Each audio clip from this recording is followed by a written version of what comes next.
Imagine your child, ambitious, intelligent, curious, creative, playful, dynamic, techy,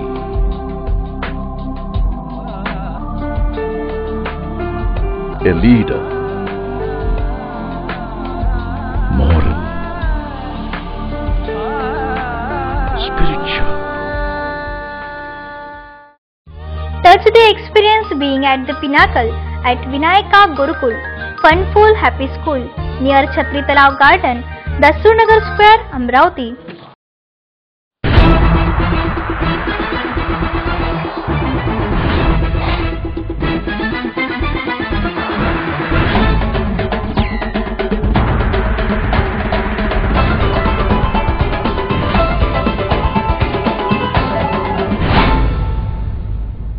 नमस्कार, आरसीएनच्या मराठी बातमीपत्रामध्ये आपले स्वागत आहे.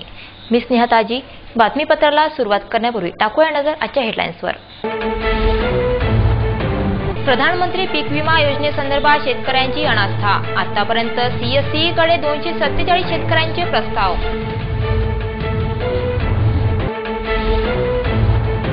बहुचर्चित नावेद इक्बालच्या हत्येप्रकरणी दोघांना अटक. जिमच्या वादातूनच रहीमने केला नावेदचा गेम. डिजिटल लॉकर प्रणालीने विद्यापीठाचे कामकाज पेपरलेस. विद्यापीठाचा नॅशनल अकॅडमी डिपॉझिटरी सोबत करार. आणि क्रीडा शिक्षकांचा शालेय क्रीडा स्पर्धा व फुटबॉल स्पर्धेवर बहिष्कार. आठवड्यात केवळ 2 तासिका दिल्याने क्रीडा शिक्षक नाराज. खरीप हंगामासाठी कार्यान्वित पंतप्रधान पीक विमा योजनेचे प्रस्ताव सादर करण्याची 31 जुलै ही अंतिम तारीख आहे. परंतु अद्यापपर्यंत केवळ 247 शेतकऱ्यांनीच ऑनलाईन विमा काढला असल्याने विम्याचे लक्ष्य पूर्ण होईल का असा प्रश्न निर्माण झाला आहे. शासनाच्या प्रधानमंत्री पीक विमा योजनेनुसार पिकांना मिळालेल्या विमा संरक्षणामुळे नैसर्गिक आपत्ती, कीड व रोगामुळे नुकसान झाल्यास शेतकऱ्यांना विमा संरक्षण देता येते. यंदाच्या खरीप हंगामातही पंतप्रधान पीक विमा योजना कार्यान्वित करण्यात आली असून त्यासाठी 31 जुलैपर्यंत ऑनलाईनरित्या प्रस्ताव सादर करायचे आहे. शेतकऱ्यांना विमा लाभाविषयी मार्गदर्शन करण्याला घेऊन CSC governance services India limited द्वारे 15 सहाय्यक प्रतिनिधी नेमण्यात आले असून जिल्ह्यात 800 सीएससी केंद्र स्थापन करून या ठिकाणी पीक विमा योजनेचा हप्ता भरण्याची सोय शेतकऱ्यांकरिता करण्यात आली आहे. या संदर्भात जिल्ह्याच्या कृषी विभागाने नुकताच आढावा घेतला असता आतापर्यंत केवळ 247 शेतकऱ्यांनीच ऑनलाईन विम्याचे प्रस्ताव सादर केले असल्याची माहिती समोर आली आहे. जिल्ह्यात 4 लाख शेतकऱ्यांची संख्या असून यातील 2 लाख शेतकरी हे कर्जधारक आहेत. त्यामुळे कर्जधारक शेतकऱ्याने पीक विमा काढणे अपेक्षित आहे. सध्या अपुऱ्या पावसामुळे पिके धोक्यात आली असल्याने शेतकऱ्यांची पीक विमा काढण्यासाठी धाव होणे ही अपेक्षित आहे. मात्र या विमा योजनेला नगण्य असा प्रतिसाद मिळत असल्याने उर्वरित 10 दिवसांच्या कमी कालावधीमध्ये पीक विम्याचे लक्ष्य पूर्ण होईल का असा प्रश्न निर्माण झाला आहे. मागील 2015-16 साठी 87 कोटी विमा हप्त्याची रक्कम प्राप्त झाली होती. त्यानंतर 2016-17 मध्ये शासनाचा हिस्सा म्हणून 24 कोटी रुपये कृषी विभागाने भरले होते. गेल्या वर्षी 2,87,000 शेतकऱ्यांनी पीक विमा काढला होता. त्यातील नुकसानग्रस्त असलेले 22,000 शेतकऱ्यांना आतापर्यंत 10 कोटी विमा रकमेचा लाभ मिळाला आहे. तर शिल्लक पैसे कंपनीला प्राप्त झाले आहे, अशी माहिती जिल्हा कृषी अधीक्षक अनिल खडसाण यांनी दिली. पंतप्रधान पीक विमा योजनेअंतर्गत जे जिल्ह्यात काम चालू आहे त्याच्यात बिगर कर्जदार शेतकऱ्यांमध्ये जाणीव जागृती आणि प्रसार प्रचाराचं काम कृषी विभागामार्फत सुरू आहे. आणि यासाठी आम्ही पोस्टर्स लावणे, लिफलेट आणि गाव सभाच्या माध्यमातून शेतकऱ्यांना माहिती देणे, पीक विम्याचं महत्त्व समजावून सांगणे आणि पीक विम्याचा किती हप्ता आहे प्रत्येक पिकासाठी त्या अनुषंगाने माहिती देणे आणि शेतकऱ्यांमध्ये जाणीव जागृती करून बिगर कर्जदार शेतकऱ्यांना 100% या योजनेअंतर्गत सामावून घेऊन पिकांना संरक्षण मिळवून देण्याचा प्रयत्न आमचा कृषी विभागाचा आहे. आणि यासाठी गावसभाच्या माध्यमातून कार्यक्रम सुरू असून रिलायन्स कंपनीमार्फत CSC सेंटर्स जिथं ऑनलाईन अर्ज करण्याची प्रक्रिया सुरू झालेली आहे आणि आता याचे हप्ते भरणे यासाठी अर्ज आणि आधार कार्ड 7/12 किंवा पटवाऱ्याचा दाखला घेऊन CSC सेंटरमार्फत हे विमा भरण्याची कार्यवाही सुरू आहे. आणि याच्यात सध्या परिस्थितीत तरी कोणत्याही अडचणी नाहीत, परंतु जसजसा म्हणजे शेवटच्या पिरियडमध्ये 27, 28, 29ला थोडीशी गर्दी होण्याची शक्यता नाकारता येत नाही. आणि त्या दृष्टीनं कृषी सहाय्यकांचा संप असल्यामुळे मागच्या आठवड्यात थोड्याशा अडचणी निर्माण झाल्या होत्या, परंतु आता संप मिटलेला असून कृषी सहाय्यक, कृषी पर्यवेक्षक, तालुका कृषी अधिकारी, मंडळ कृषी अधिकारी यांच्यामार्फत हा कार्यवाही प्रसार प्रचाराची सुरू आहे आणि याच्यात आता काही अडचण येणार नाही. बहुचर्चित नावेद इक्बाल उर्फ पप्पू पहलवान हत्याकांड प्रकरणी नागपुरी गेट पोलिसांनी अवघ्या 72 तासामध्ये 2 आरोपींना अकोला येथून अटक केली आहे. गेल्या 18 जुलै रोजी दुपारी 12च्या सुमारास नावेद इक्बाल उर्फ पप्पू पहलवान यांच्यावर 5 इसमांनी धारदार शस्त्राने हल्ला चढवून निर्घृण हत्या केली. या प्रकरणी नागपुरी गेट पोलीस ठाण्यात आरोपींविरुद्ध कलम 302 34 अंतर्गत गुन्हा नोंदवण्यात आला. मृतक नावेद इक्बालच्या हत्येच्या तपासाप्रकरणी अमरावती पोलिसांचे पथक अकोला, नागपूर, यवतमाळ, अंजनगाव, सुरजी येथे गेले होते.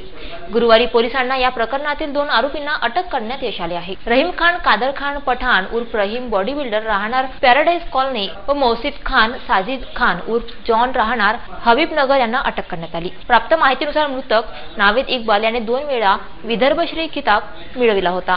गुन्ह्यातील आरोपी रहीम खान पठाण हा चालवीत असलेल्या जिममध्ये नावेद सराव करायचा. जिमचे मूळ मालक यांच्यासोबत रहीम खान पठाण यांचा जिम चालवण्याचा भाडे करार येत्या 1 ऑगस्ट रोजी संपणार होता. त्यानंतर मृतक नावेद इक्बाल हा तो जिम भाडे करारावर चालवण्यास मूळ मालकाकडून घेणार होता.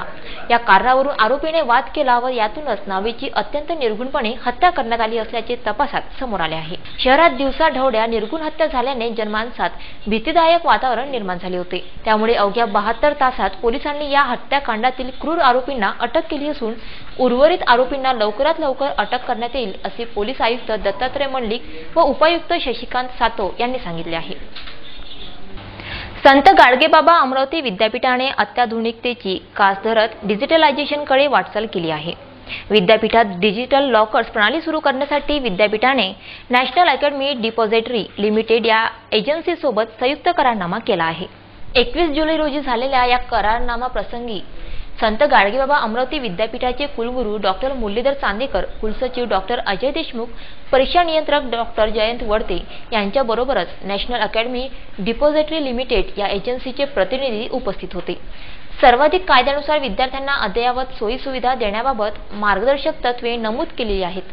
शासन आणि केंद्रीय अनुदान आयोगाच्या धोरणानुसार विद्यापीठांनी पेपरलेस कारभार स्वीकारणे काळाची गरज असल्याने संत गाडगेबाबा अमरावती विद्यापीठाने डिजिटलायझेशनची कास धरली आहे. त्यामुळे आता विद्यापीठाशी संलग्न महाविद्यालयांच्या कोणत्याही शाखेच्या विद्यार्थ्यांना त्यांची कागदपत्रे मिळवण्यासाठी विद्यापीठात येण्याची गरज नाही. नव्या प्रणालीमुळे विद्यार्थ्यांना देश विदेशातून सुद्धा दुय्यम कागदपत्रे काढता येतील. त्यासाठी डिजिटल लॉकर्स प्रणाली सुरू केली जात आहे. विद्यार्थ्यांनी कागदपत्रांसाठी ई-पेमेंट करताच डिजिटल स्वाक्षरीच्या आधारे दुय्यम शैक्षणिक कागदपत्रे त्यांना बसल्या ठिकाणी मिळतील, अशी माहिती विद्यापीठाचे कुलसचिव डॉक्टर अजय देशमुख यांनी दिली. CDSL व्हेंचर्स लिमिटेड मुंबई यांच्याशी आजच सामंजस्य करारावर आपण स्वाक्षरी केलेली आहे. याचा महत्त्वाचा फायदा असा आहे की आपण कुठलंही सर्टिफिकेट असो, कुठल्याही प्रकारचं प्रमाणपत्र ते असू देत, मग त्यांचं डिग्री प्रमाणपत्र, पदवी प्रमाणपत्र असू देत, त्यांच्या गुणपत्रिका असू देत, त्यांचं स्थानांतरण म्हणजे मायग्रेशन सर्टिफिकेट असू देत, किंवा शिक्षण क्षेत्रातील म्हणजे विद्यापीठ आणि महाविद्यालय आणि विद्यार्थी यांच्या अनुषंगानं या विद्यार्थ्यांना लागणारं कुठल्याही प्रकारचं प्रमाणपत्र ते असू देत, हे नॅशनल अकॅडमिक डिपॉझिटरी म्हणजे ॲब्सोल्यूट याचं हे डिजिटायझेशन आता होतं आहे आणि त्या डिपॉझिटरीमध्ये हे प्रमाणपत्र आपण संग्रहित करून ठेवणार आहोत. याचा महत्त्वाचा फायदा एक असा आहे की विद्यार्थ्यांना डिग्रीज इश्यू करण्यासाठी मग प्राप्त करून घेण्यासाठी 10-12 वर्षानंतर जे विद्यापीठामध्ये यायला लागायचं, मग त्या अनुषंगानं त्याची वर्षाला एक विलंब शुल्क म्हणून या डिग्रीचं जे भरायला लागायचं 1500, 2,000 रुपये त्यांना द्यायला लागायचे, याच्यातून त्यांची आता सुटका होणार आहे. आणि ह्या डिपॉझिटरीमध्ये 25 वर्षापूर्वीचंही दस्तावेज त्यांना एक दिवस 2 दिवसाच्या म्हणजे एवढ्या तीव्र गतीनं त्यांना ते प्राप्त करून घेता येणार आहे. विद्यार्थी हिताचा हा अत्यंत महत्त्वाचा निर्णय आणि त्या अनुषंगाने हा सामंजस्य करार ज्याला आपण MOU म्हणतो माननीय कुलगुरूंच्या नेतृत्वाखाली विद्यापीठानं आजपासून सुरू केलेला आहे. महाराष्ट्र राज्य शालेय क्रीडा स्पर्धा 2017-18 तसेच महाराष्ट्र फुटबॉल मिशन 1 या दोन्ही स्पर्धांवर बहिष्कार घालण्याबाबत क्रीडा शिक्षकांची सभा सांस्कृतिक भवन येथे पार पडली. राज्य शैक्षणिक धोरण 1986, शैक्षणिक आराखडा 2005, महाराष्ट्र शैक्षणिक आराखडा 2012 नुसार आनंददायी शिक्षणाचा मूलमंत्र म्हणून कला व क्रीडा विषयांना शालेय स्तरावर महत्त्वाचे स्थान देण्यात आले आहे. तसेच RTE अधिनियमातील तरतुदीमधील निकष व मानके याप्रमाणे अद्यापर्यंत शालेय स्तरावर विषयनिहाय भारांश आणि तासिका वितरणाची अंमलबजावणी केलेली होती.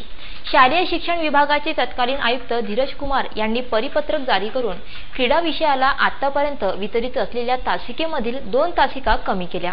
तसेच येत्या शैक्षणिक सत्रापासून कला क्रीडा विषयास आठवड्याला 2 तासिकांचे वितरण करण्याबाबत निर्देशित केले.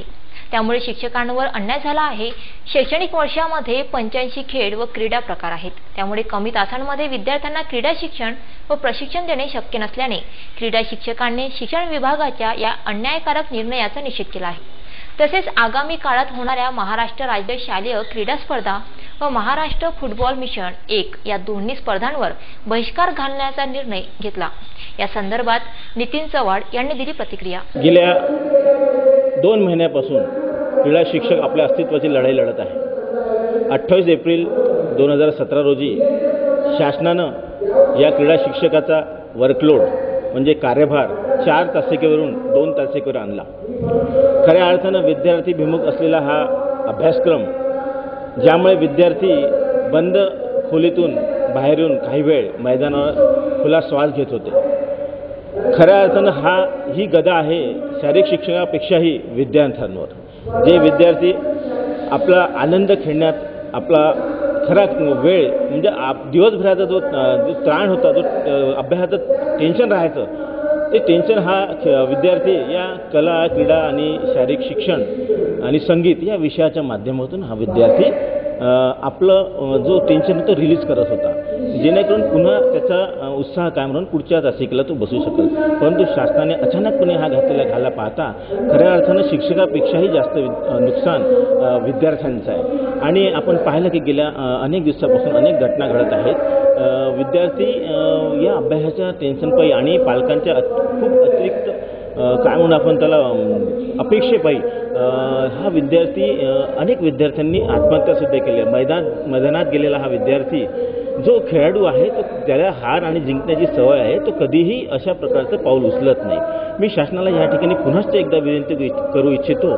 अमरावती जिल्हा शारीरिक शिक्षण क्रीडा विषय समिती आणि अमरावती महानगर शारीरिक शिक्षक संघ तसेच कला क्रीडा शारीरिक शिक्षण समन्वय समितीच्या वतीनं की आरोग्य आणि शारीरिक शिक्षण शिक्षकांचे तास आहे आणि कला शिक्षकांचे आणि संगीत शिक्षकांचे जे तासिका आहे ह्या पूर्ववत ठेवण्यात यावे.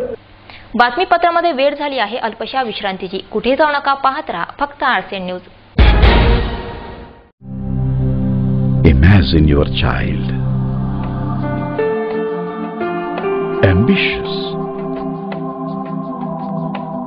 intelligent, curious, creative, playful, dynamic, techy,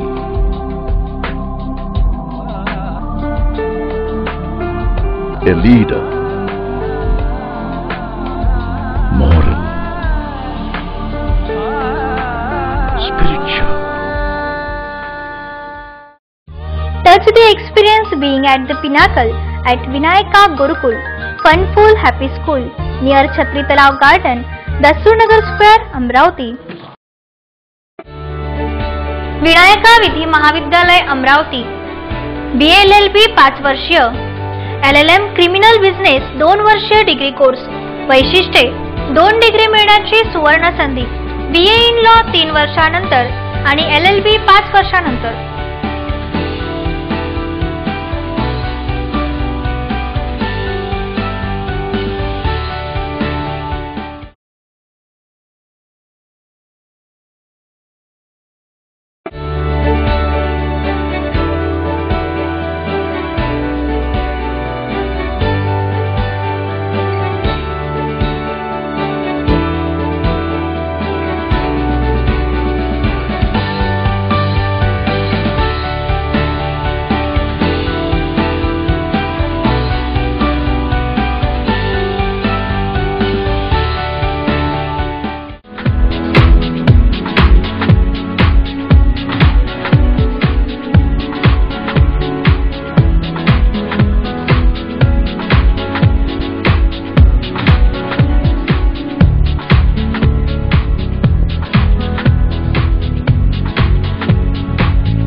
विश्रांतीनंतर पुन्हा आपले स्वागत. वळूया पुढील घडामोडीकडे.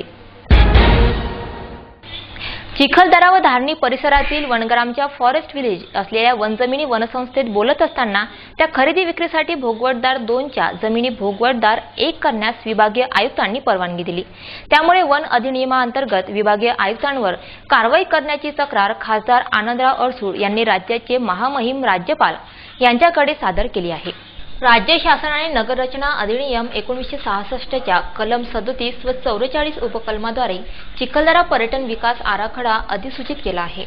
सिडकोद्वारे राज्य शासनास पर्यटन विकास आराखडा सादर करण्यात आला असताना विभागीय आयुक्त अमरावती यांनी वन व्याख्येतील वनजमिनी खरेदी विक्रीकरिता वनग्रामातील भोगवटदार 2च्या जमिनी भोगवटदार 1 करून विक्रीस परवानगी दिली. ही बाब सर्वोच्च न्यायालयाच्या आदेशाची अवमानना करणारी आहे.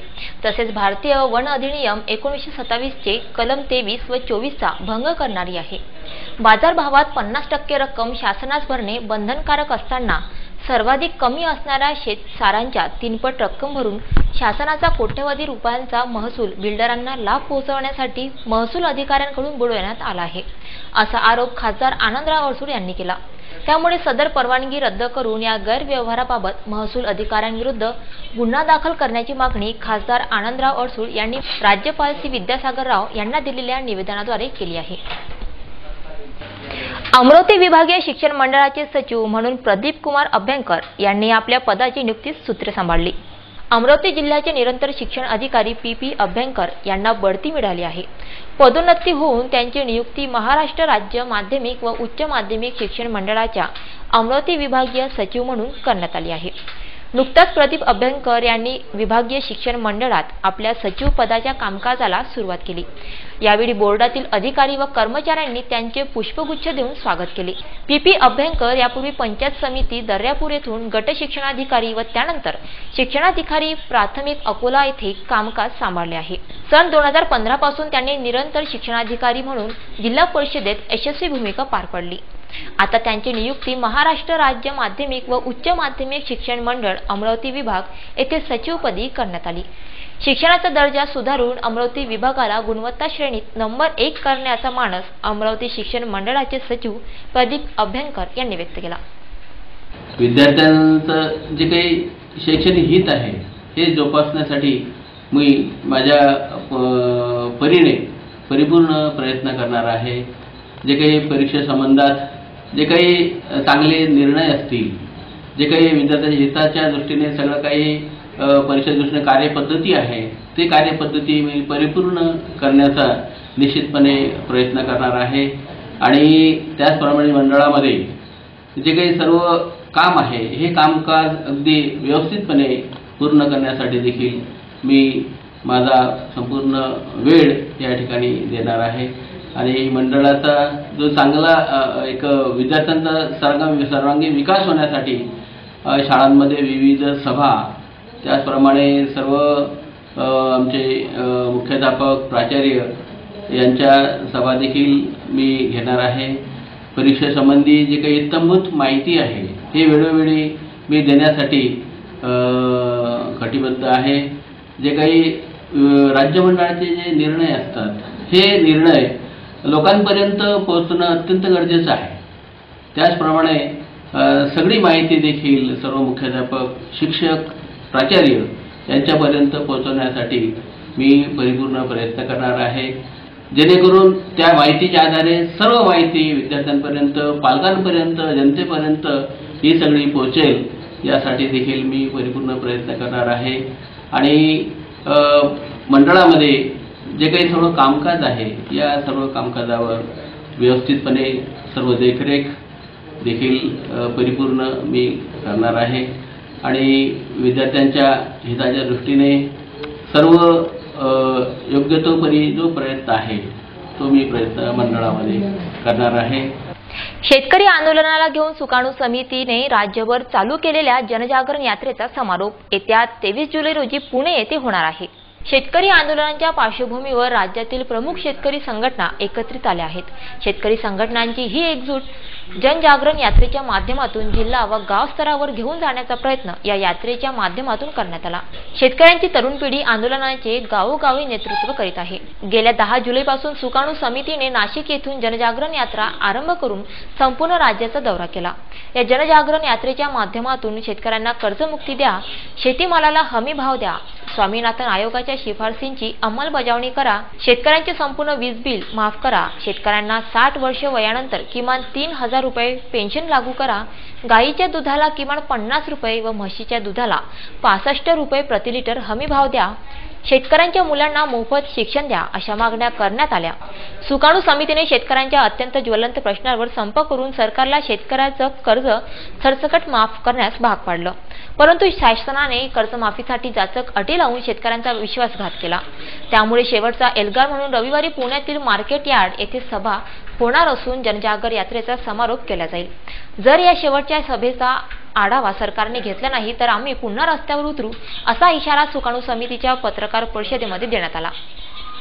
केंद्र सरकारच्या माहिती व प्रसार मंत्रालयाअंतर्गत कार्यरत नागपूर येथील पत्र सूचना कार्यालय आणि जिल्हा माहिती कार्यालय अमरावती यांच्या संयुक्त विद्यमाने शनिवारी अमरावती येथे प्रसार माध्यम कार्यशाळा वार्तालापाचे आयोजन करण्यात आले आहे।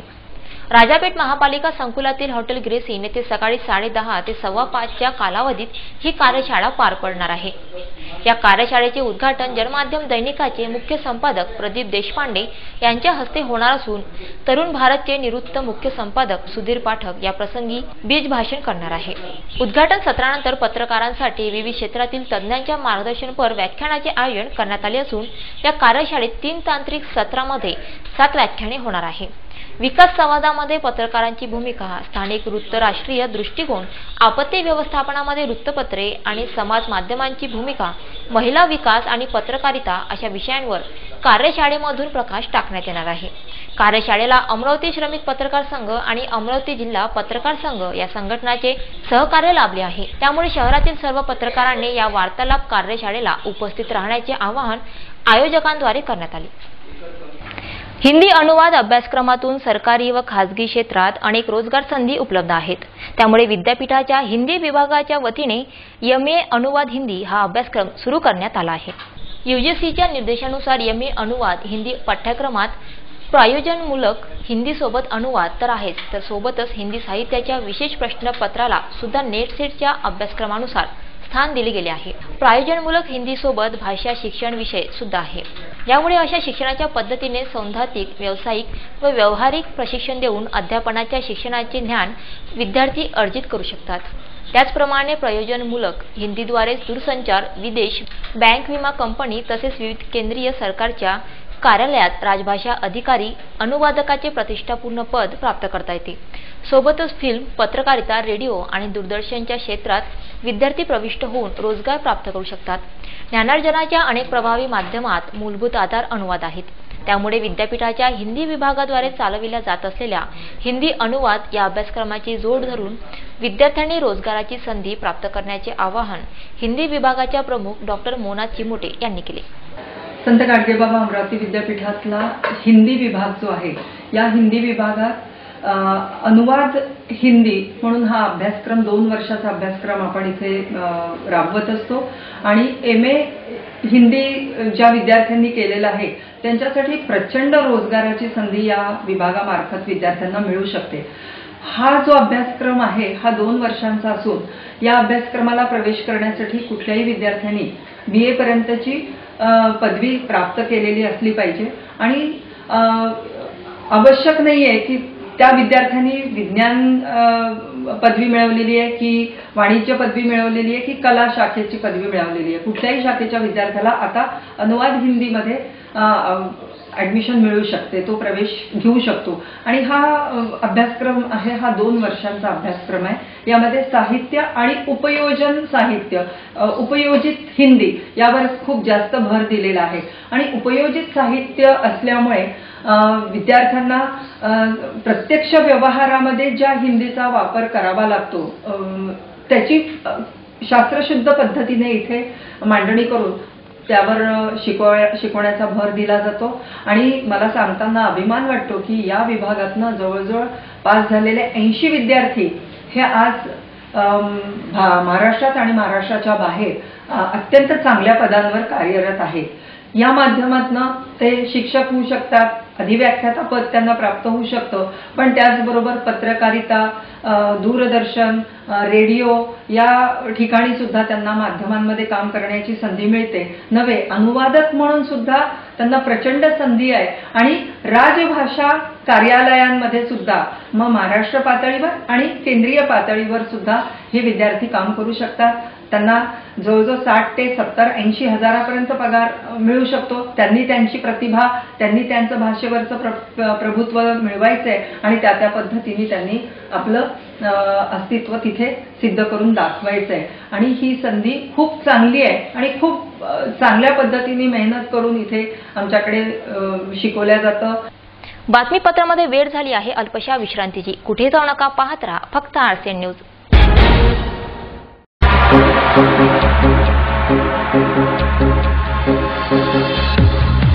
We are educators. We take pride in being the ones who lend strength to the future. We ignite curiosity and kindle the flame so that it lasts. Our idea of an institution is not where ideas are enclosed in walls, but where windows open into new horizons. We transform students into leaders, thinkers, observers, imaginators, more importantly, fearless minds. Started in the year 1988 by Shri Gyan Chand Ji Raisoni, with the vision to achieve excellent standards of education, our diverse programs incorporate theoretical and practical education with career-focused strategies. We are the Raisoni Group. सदैव सुखी राहा. नाही, तुझा आशीर्वाद तर नेहमीच माझ्या सोबत राहील, पण तुझ्या हातांची चव मात्र मला आयुष्यात परत कधीच मिळणार नाही. हे काय? माझ्या हातांची चव सदैव तुझ्या घरकुल, मायेची चव. बँक ऑफ महाराष्ट्र, एक परिवार एक बँक. स्वप्नाच्या जगातून बाहेर पडून स्वतःच्या घरात पाऊल ठेवा. महासुपर गृह कर्ज आकर्षक व्याजदरासह.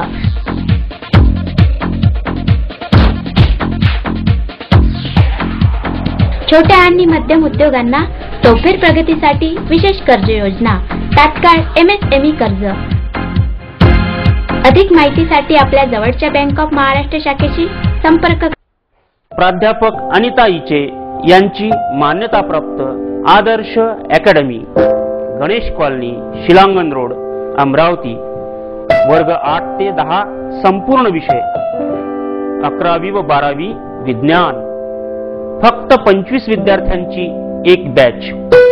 उच्च शिक्षित व अनुभवी शिक्षक वर्ग, मोकळ्या व हवेशीर वर्गखोल्या, ई-लर्निंगची सुविधा, स्टेट बोर्ड टेस्ट सिरीज, नीट व JEE चे नियमित मार्गदर्शन. आदर्श अकॅडमी, गणेश कॉलनी, अमरावती. अहो, ऐकलत का? अगं काय झालं? अहो, नळ गेलाय. पिण्याचं आणि वापरायचं एक थेंब पाणी नाही. अगं घाबरू नकोस, शिवनेरी बोरवेल आहे ना. हा घे फोन नंबर 9422155278 आणि 9021318383. अगदी थोड्या वेळात पाणी आपल्या दारात. शिवनेरी बोरवेल, राजापेठ चौक, गद्रे मोटर्स जवळ, बडनेरा रोड, अमरावती. अति योग्य भावात मोटर फिटिंग सहित उपलब्ध. शिवनेरी बोरवेल. विश्रांतीनंतर पुन्हा आपले स्वागत. वळूया पुढील घडामोडीकडे. येत्या डिसेंबर महिन्यात होणाऱ्या चिखलदरा नगर परिषदेच्या निवडणुकीकरिता गुरुवारी 8 प्रभागातील 17 जागांसाठी आरक्षणाची सोडत काढण्यात आली. पालिका भवनात चिमुकला सन्मित पटवर्धन यांच्या हस्ते ईश्वर चिठ्ठीने ही सोडत काढण्यात आली. यावेळी धारणीचे उपविभागीय अधिकारी विजय राठोड, मुख्याधिकारी प्रशांत रोडे उपस्थित होते. 8 प्रभागांपैकी 7 प्रभागात प्रत्येकी 2 तर एका प्रभागात 3 नगरसेवकांची संख्या राहणार असल्याने प्रभागातील 2 जागांवर कुठले आरक्षण निघणार याची उत्सुकता शिगेला पोहोचली होती.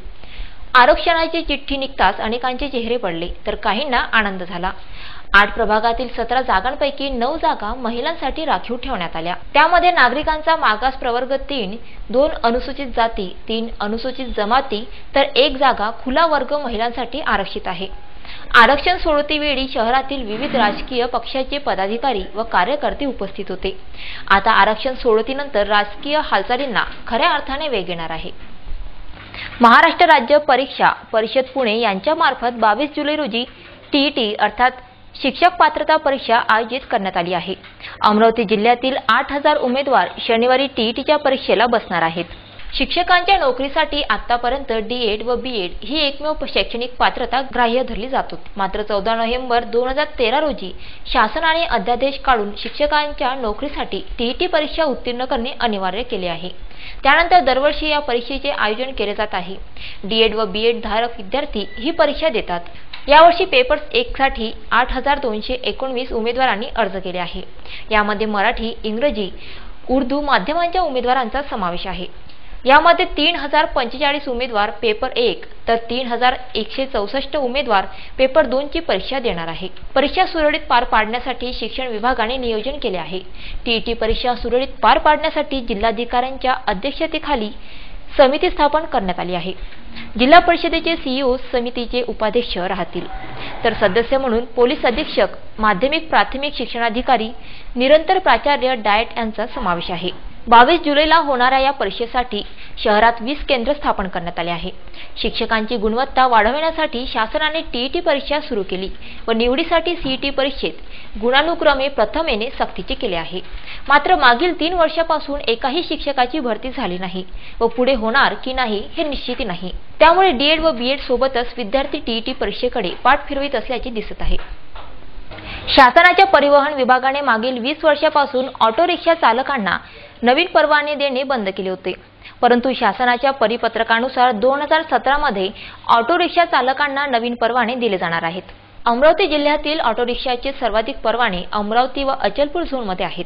परिवहन विभागाने परवाने देण्यास पुन्हा सुरुवात केल्याने किमान 10,000 रुपये परवाना शुल्क भरून परवाना मिळवता येईल. राज्य शासनाने सन 1997 पासून मोटार वाहन कायद्यानुसार राज्यातील रिक्षा टॅक्सी परवाना वाटपावर निर्बंध आणले होते. आता ते निर्बंध संपुष्टात येणार असून परिवहन विभागाने मोटार वाहन कायद्यातील परवान्यांवरील मर्यादा पूर्णपणे काढण्याचा निर्णय घेतला आहे. या निर्णयामुळे रिक्षा व पिवळ्या टॅक्सीच्या संख्येत वाढ होण्याची शक्यता आहे. यापूर्वी परवाना वाटपावर निर्बंध असल्याने काळा बाजार वाढला होता. अमरावती विभागात टॅक्सी परवाने कमी असले तरीही ऑटो रिक्षा परवाने मात्र हजारो ऑटो रिक्षा चालकांना या नवीन परवान्यांचा नक्कीच फायदा होईल असे मत व्यक्त करण्यात आले आहे. केंद्र सरकारने 60 वर्षांहून अधिक वयाच्या नागरिकांना म्हणजे ज्येष्ठ नागरिकांसाठी प्रधानमंत्री वय वंदना योजना नावाने एक पेन्शन योजना आणली आहे. अर्थमंत्री अरुण जेटली यांनी शुक्रवारी या योजनेची घोषणा केली. या योजनेअंतर्गत कमाल 60,000 रुपये वार्षिक पेन्शन म्हणजे दरमहा 5,000 रुपये मिळतील. 60,000 पेन्शनसाठी एकरकमी 7,22,890 रुपये जमा करावे लागतील. या योजनेअंतर्गत किमान पेन्शन वार्षिक 22,000 म्हणजेच दरमहा 1,000 रुपये मिळतील. यासाठी एकरकमी 1,44,578 रुपये जमा करून पॉलिसी करावी लागेल. ही योजना 10 वर्षासाठी असेल म्हणजेच एकदा पेन्शन योजना खरेदी केल्यानंतर पुढील 10 वर्षापर्यंत पेन्शन घेता येऊ शकेल. जर पेन्शन पॉलिसी नियमानुसार 10 वर्ष पूर्ण झाल्यानंतरही संबंधित व्यक्ती हयात असेल तर त्याला पेन्शन रकमेबरोबर अंतिम पेन्शन हप्त्याची रक्कमही मिळेल. पेन्शन योजनेअंतर्गत मासिक, तिमाही, 6माही पेन्शन घेता येऊ शकणार आहे. LIC मार्फत ही पेन्शन योजना ऑफलाईन किंवा ऑनलाईन अशा दोन्ही पद्धतीने खरेदी करता येणार आहे. केंद्रात दणदणीत बहुमत आणि देशातील मोठ्या राज्यांमध्ये सत्ता असूनही एनडीएचे उमेदवार रामनाथ कोविंद यांनी राष्ट्रपती निवडणुकीत विजयी होऊनही त्यांना मोठा विजय मिळवणे शक्य झाले नाही. मात्र मीरा कुमार यांनी पराभूत होऊन देखील विक्रम नोंदविला आहे. राष्ट्रपती पदाच्या निवडणुकीत एनडीएचे उमेदवार रामनाथ कोविंद यांनी सहज विजय मिळविला. कोविंद यांच्या विजयामुळे भाजपमध्ये आनंदाचे वातावरण आहे. मात्र या निवडणुकीत पूर्ण प्रयत्न करूनही संपूर्ण जोर लावूनही भाजपचे स्वप्न अधुरेच राहिले. मावळते राष्ट्रपती प्रणव मुखर्जी यांच्यापेक्षा जास्त मताधिक्याने राष्ट्रपती कोविंद विजयी व्हावेत असा भाजपचा प्रयत्न होता. मात्र केंद्रात प्रचंड बहुमत आणि अनेक राज्यांमध्ये सत्ता असूनही कोविंद यांना प्रणव मुखर्जी यांच्यापेक्षा अधिक मताधिक्याने निवडून आणण्यात भाजपला अपयश आले. निवडणूक आयोगाच्या आकडेवारीनुसार प्रणव मुखर्जी यांना 2012 मध्ये 69.31% मत मिळाली होती, तर 2007 मध्ये माजी राष्ट्रपती प्रतिभाताई पाटील यांना 65.82% मते मिळाली होती. त्या दोघांच्याही तुलनेत कोविंद यांना कमी मतदान झाले. रामनाथ कोविंद यांनी यूपीएच्या उमेदवार मीरा कुमार यांचा सहज पराभव केला. मात्र मीरा कुमार यांनी पराभूत होऊन विक्रम नोंदविला आहे. निवडणुकीत मीरा कुमार यांना 3,67,000 मते मिळाली. गेल्या 50 वर्षांमध्ये पहिल्यांदाच राष्ट्रपती पदाच्या निवडणुकीत पराभूत झालेल्या उमेदवाराला इतक्या मोठ्या प्रमाणात मतदान झाले आहे. शिंपी समाजाचे दैवत संत शिरोमणी नामदेव महाराज यांची 667वी पुण्यतिथी शहरात मोठ्या धार्मिक वातावरणात साजरी करण्यात आली. महाराजांच्या पुण्यतिथीनिमित्त शहरातून भव्य पालखी यात्राही काढण्यात आली. शिंपी समाजातील भागवत भक्त पिताश्री दामा शेट्टी व मातोश्री गोनाई यांच्या पोटी कार्तिक शुद्ध एकादशीला 28 ऑक्टोबर इसवी सन 1270 पंढरपूर तीर्थक्षेत्री संत नामदेव महाराजांचा जन्म झाला. दामा शेट्टींचे घराणे भाविक वारकरी संप्रदायात विशेष रुची असणारे, सोज्वळ व धार्मिक वृत्तीचे होते. त्यांच्या घरी नेहमी विठ्ठलाची पूजा अर्चना, भगवंताच्या नामकीर्तनाने कार्यक्रम सुरूच असत. त्यामुळे बाल नामदेवाचे संगोपन धार्मिक वातावरण झाले. म्हणून बालपणातच नामदेवाला भागवत भक्तीचा वसा मिळाला. या भागवत भक्तीमधूनच नामदेवांना समतेचा, एकात्मतेचा प्रेरणापद मार्ग सापडला. हिंदू धर्माच्या जाचक रूढी व अप्रिय परंपरागत आचारसंहितेचा फटका नामदेवांना सुद्धा बसला. संत नामदेवांनी भागवत भक्तीच्या ध्वजाखाली सर्व संतांचे एकत्रीकरण करून मानवतेची शिकवण दिली. नामदेव महाराजांनी तारुण्याच्या उंबरठ्यावर असताना उत्तर हिंदुस्थानात महाराष्ट्रीय संतांना घेऊन तीर्थयात्रा काढली. या दरम्यान नामदेवांनी हिंदी भाषिक प्रांतामध्ये हिंदी भाषेतून भागवत भक्तीची महंती समजावून सांगितली. नामदेवांनी राष्ट्र रक्षणाकरिता समाज जागृती करीत स्वतःला सामाजिक उत्क्रांतीत झोकून दिले. त्याकरिता त्यांनी पंजाबातील घुमांची निवड केली. नामदेवांनी हिंदी व पंजाबी भाषेत लिहिलेली बरीच काव्यपदे व अभंग शिखांच्या गुरुग्रंथ साहेब या पवित्र ग्रंथात समाविष्ट केलेली आहे. शुक्रवारी संत शिरोमणी नामदेव महाराज यांची 667वी पुण्यतिथी साजरी करण्यात आली. श्री क्षेत्र कौंडण्यपूर येथे संत शिरोमणी नामदेव महाराज सेवा समितीच्या वतीने विविध कार्यक्रम साजरे करण्यात आले. त्याचबरोबर शहरातील उंजबाववाडी व गाडगेनगर परिसरातही महाराजांच्या पुण्यतिथी महोत्सवाची धूम दिसून आली. दरम्यान महाराजांच्या प्रतिमेला पालखीमध्ये विधिवत प्रतिष्ठापित करून भव्य पालखी यात्राही काढण्यात आली.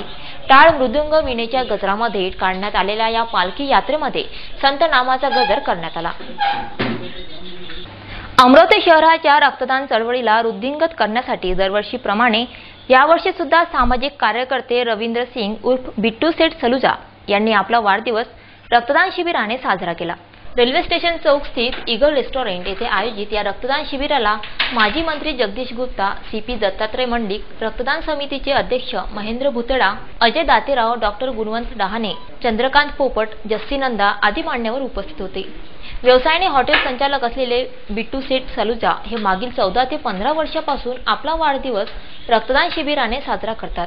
यावर्षी सुद्धा त्यांनी आपला 51वा वाढदिवस सामाजिक उपक्रमाने साजरा केला.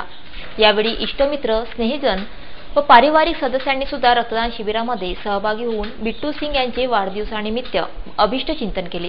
गुरुद्वारा गुरुसिंग सभा बुटी प्लॉटचे बिट्टू सेठ सलुजा अध्यक्ष असल्याने यावेळी समाज बांधवही मोठ्या संख्येने उपस्थित होते. बातमीपत्रामध्ये थांबण्यापूर्वी टाकूया नजर आजच्या हेडलाईन्सवर. प्रधानमंत्री पीक विमा योजनेसंदर्भात शेतकऱ्यांची अनास्था. आतापर्यंत सीएससी कडे 247 शेतकऱ्यांचे प्रस्ताव.